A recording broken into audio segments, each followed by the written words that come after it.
So this is the end of the day on Monday, I guess week 3. I realized a few things today. So while I was at work, I was trying to study trauma and how it affects you, how it affects me. I started reading on this article and it was really interesting actually, right?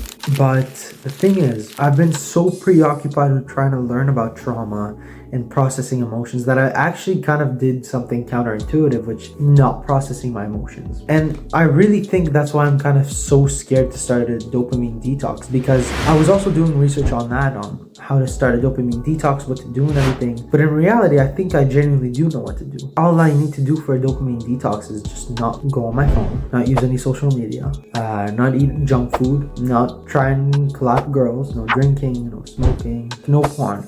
Basically, like, those are the biggest things, right?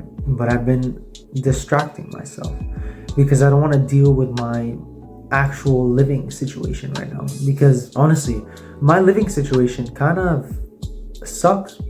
I don't like it. I don't like my reality and I hate facing it, but I think it's something I have to face. Imagine yourself as a child. You're just constantly hearing your parents argue, your parents yell at each other. You're just constantly getting traumatized. You're watching your dad maybe yell at your mom, yell at your brothers, maybe even get physical, break stuff, and just overall like a really chaotic and bad environment. In all that light, what do you turn to? Video games, Minecraft especially, because in Minecraft you can build whatever you want, you can make your own reality. And then eventually, as you get older, you try and escape with a higher reward giving things, like things that give you even more dopamine, because at some point video games just don't do it for you anymore. So you start watching porn. It's another escape because you feel like such shit because you're going through this on maybe like a daily basis, and you're just trying to escape. It's almost like I'm going on a medication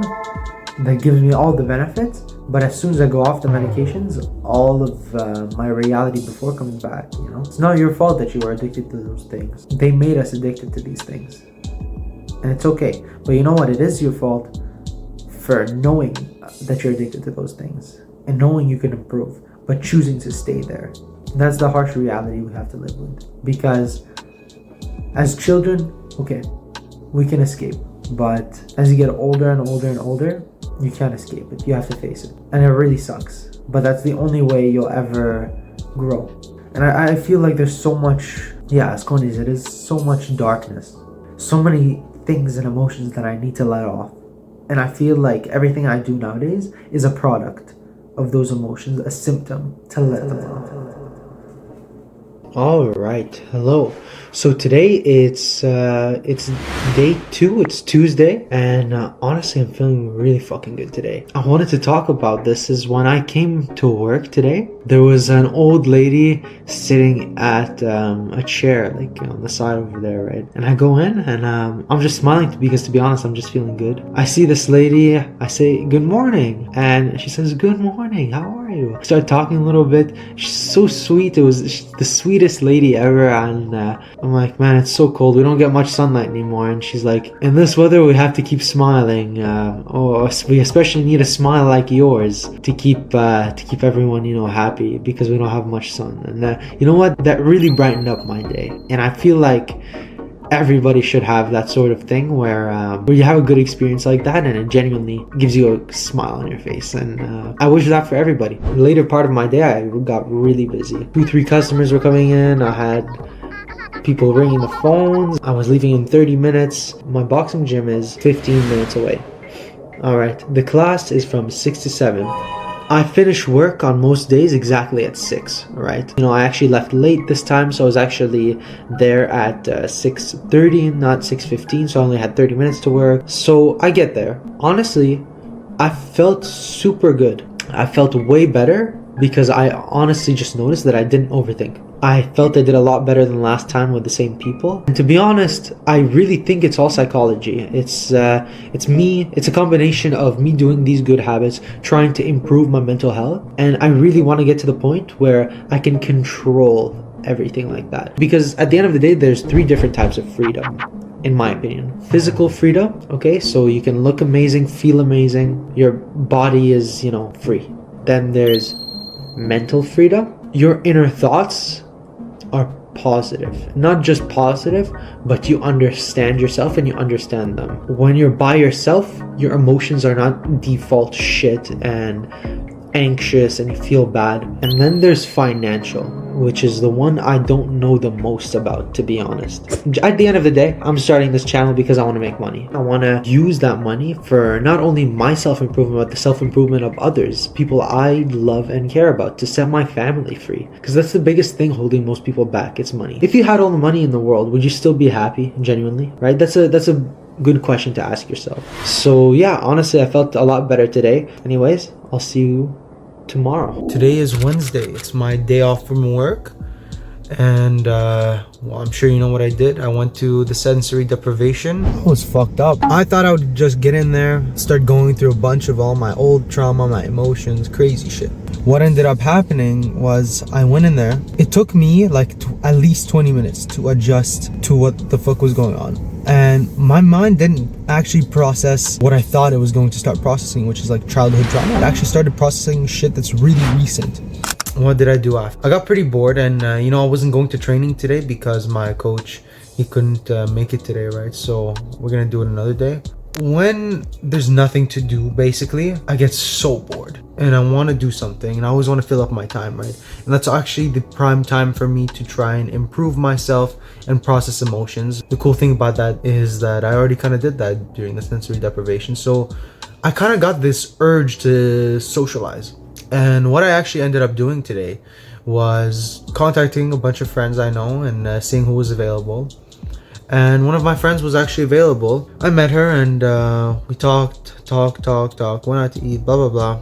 I had a good time. While we were out, we talked a lot about trauma and psychology and developing brain and how to heal trauma and this and that. And I really got a lot of key insights. And you know what? I was thinking, in this journey to become a fighter, to have my first match and fight, it's developing me in ways that I never thought I would develop. Especially mentally. This need for socialization, I even had it yesterday too. Right after boxing at the gym, I stayed a little bit later and I started chatting with people, and really we had like these awesome deep conversations. And I really think that's something a lot of people lack in their lives, especially people like me. I don't know if you're like me, but I like to talk to people. I like to have meaningful, deep conversations. So that's kind of what I learned today. To be honest, it wasn't that crazy, but honestly, I felt really good. I feel so locked in, it's not even funny.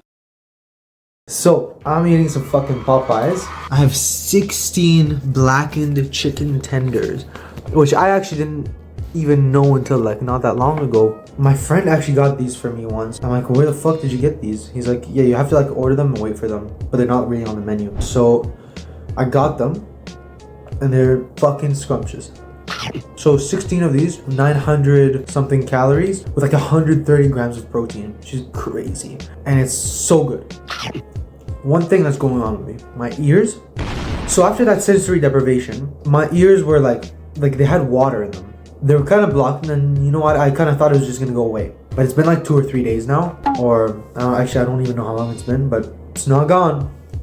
And I'm pretty sure I have an ear infection. Yeah, watch out if you're doing that. Make sure you clean your ears. Use the earplugs they give you. I tried to use them, but I didn't know how to use them, so I just gave up. Another thing that I've realized, scrumptious fucking food like this is also bad dopamine, because it makes you addicted to it. And also it's just not as healthy for you as normal, clean, non-dopamine stimulating food. So I think my goal, to be honest, in terms of food and everything, is to reach a point where I can eat the same thing every single day, be fulfilled, and be happy about it, and not crave all those sugary fucking donuts, Timbits, pizzas, right? Not to crave those things, but to actually crave the healthy things, the things that improve my life, and basically what cavemen should have craved back in the day, just meat and vegetables and fucking berries, right? So that's kind of my goal in terms of food. Okay, so look at this. All right, cut to this box being destroyed. Easy. While I was at the boxing gym on Friday's hard sparring, so I get there. Worst is that I'm gonna get beat up. That's exactly what happened. My friend's dad, who was a professional boxer, and I get fucked up. He hits me in the jaw so hard, my ear like kind of popped. And it still hurts. I can't like fully close my jaw. So what I ended up doing was, okay, I got hit, whatever, then kept going. I'm still trying to take it easy. Even he's telling me like, go hard, what are you doing? He told me my outside fighting was really good, just to jab and move around, jab and dodge. But my inside fighting wasn't so good. And he caught me with a really good uppercut, and that's what popped my sort of ear. But you know what? I'm really grateful, to be honest, to get beat up by people like that, because I know it's people who are improving me. Oh, also I went with him again, with his dad again, and he pinned me up against the wall and hit me with a body shot, and I fell fucking down. I fell down. I waited for a minute. That was the first ever body shot I've been hit with, by the way, like that. But I got up and I started going off again. The thing is, I'm so grateful about that exchange, because while we were fighting on the inside, throwing uppercuts and hooks, and I was taking everything and I was giving him everything, pause. What do you mean by that? He yelled out, "I will make you a fighter." And honestly, I've never been more inspired in my life. This older gentleman who beat my ass is trying to make me better. And he told me afterwards, you have to hit hard. You have to spar hard. You can't fuck around. You know what? I really understand now the mentality of sparring hard. I don't know how to explain it, but it was this feeling of letting go, using what I need to do, using my emotions, my pain, my mind, my soul, my energy, and putting all that passion into the sport. I've been thinking of my sort of big dream, right? And I thought of something that really sort of inspired me, that I want to become the hero I never had. Not only will save you and help you and become better, but will also make you independent, give you the tools that you need to use and teach you how to use them. I know I want to help people, and that's something I'm really passionate about. So that's all for Saturday. Hello, welcome to Sunday. So today's a fun day because I basically get to recap a lot of the things that I learned throughout the week. Well, let's start with my day. What did I do today? Honestly, not much. I had a conversation with a nutritionist friend, and I'm not gonna lie, I really want to hop on peptides, because from what I've been told, from my research, they're basically just steroids, but without the negative side effects. So like, for example, I did research on one, it's called CJC 1295. What it basically does, instead of just supplying you human growth hormone to your body and making you huge and big and strong and make you feel great, right? Instead, just tells your body like, yo, produce more. Just like the whips and like naturally yourself produce more human growth hormone. When you hop off of it, you just go back to normal. By the way, I'm not a fucking doctor. Don't listen to me. Apparently they're still considered natural, by the way, peptides. So now kind of the only reason I don't take them is first because of price, because they're expensive as fuck. And second, because to be honest, they're really kind of difficult to get here in Canada. There's no real like reliable supply of them. I don't want to just get it from some basement alley or just some random guy, right? And also I want to speak like to a doctor first before I take any of these, right? Now the second thing I want to talk about, finasteride. To any young man who's experiencing hair loss, hair thinning, baldness, do not take finasteride if you care about your testosterone levels. I only recently hopped off of it. It's been like a week. As you can see, my hair is thinning. That's why I got a haircut. That's why I look so fresh. I started basically balding at 17 years old, 16 and 17 years old. It was really, really bad. Well, you don't want to lose your hair when you're young, right? I don't fucking want to lose my hair. And the worst part is I have like a birthmark over here, so that when I do get like a full buzz cut and like basically go fucking skin bald, you'll see I have like a birthmark here. It makes me look like an idiot, and I hate it. And I saw something about finasteride. I asked my doctor, she prescribed me finasteride. First off, I did a little research on the side effects. So one of the side effects can be erectile dysfunction, which is crazy. I don't want to have erectile dysfunction. I don't have erectile dysfunction in my cock. But everything else, I just thought like, oh, you know, I won't have anything else. I don't have any side effects, guys. I don't have any side effects. But I do. I have side effects. So depression, anxiety, those are real. I fucking hate saying that, because I just told myself, like, if I just don't believe in it, then I won't have it. And when I started realizing that, oh, it can lead to like demotivation, literally like bouts of depression, where sometimes I'm feeling normal and then I'm just crashing down. It sucks. And I always just thought it was me. But it's actually the medicine. Ever since hopping off of it, I feel way better.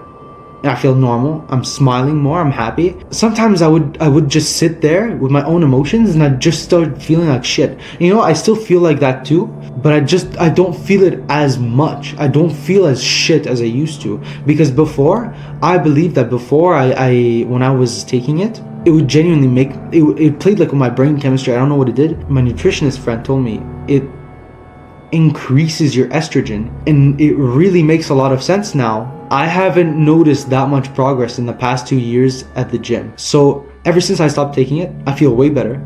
I literally feel stronger, and I need to go get my blood work done and make sure my testosterone levels are not fucked. And I'm also researching ways on how to fix my balding naturally without just taking a bunch of pills. I made a timetable for tomorrow that I want to follow as strict as I can to achieve my goals. I feel like it's about setting that goal and trying to stick to it as best as possible. You can't just achieve the goal just overnight, right? So anyways, there was a few more things I wanted to talk about, but I'll leave that for tomorrow.